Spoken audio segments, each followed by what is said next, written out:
Hey guys, remember when I said something exciting was up ahead?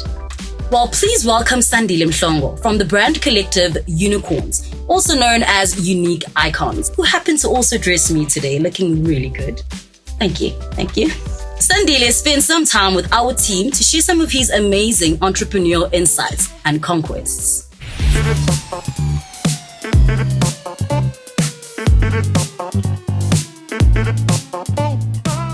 I show up every day and I allow myself to be embraced in my business.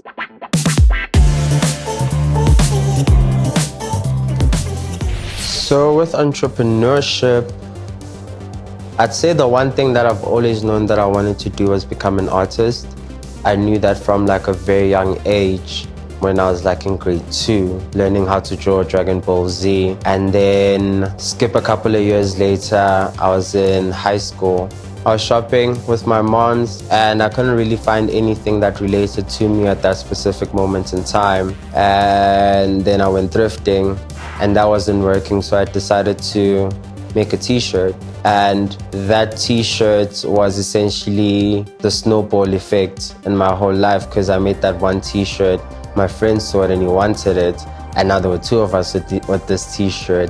And then essentially they just became a demand and more people started wanting that t-shirt. And then from a t-shirt, I was like, let me make pants. Then it's like, I got into this cycle where every time I did something and realized that there was a market for it, I just kept on pushing it further and further and further and further, just to sort of like, until it got to a point where we actually were like, okay, cool, this is actually a thing. And we started making a brand, and from that, we learned all the tricks of the trade along the way. The inspiration for the business model was essentially friendship, because through the clothes, we bring people together who have sort of like a common mentality. And we met in a place called Bromfontein, and everyone sort of like had their own streetwear brand. And we were brought together by a guy called Mpumelelo Fry Pan Mfula, and he essentially had a store that sold our clothes. And within that store, we're able to bond together and also see each other's strengths. And then from there, we were able to sort of like work with each other to realize like each other's dreams. And the main points that I took away from that experience is that your friends will always be there, and everyone that is around you has a different skill that they have.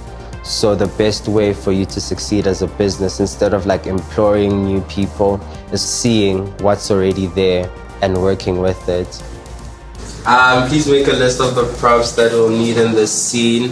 For this set, we need the ping pong table, some LED lights. So we'll essentially need like a recorder and some plants, speakers, and artworks definitely. Those will need some curtains, a table, and a microphone.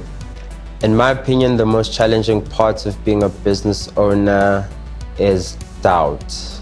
Doubt is the one thing that cripples a lot of people, myself included, and just sort of like getting through that is like the most challenging thing, because the paradise is what's on the other side of doubt. And when you're able to sort of like kind of conquer that as a business owner, it essentially makes you superhuman, because you're sort of like able to go beyond fear. And the one thing that I feel like most of my friends and I who have businesses did in the beginning of our businesses was like make money and chow our profits. And don't be discouraged by that.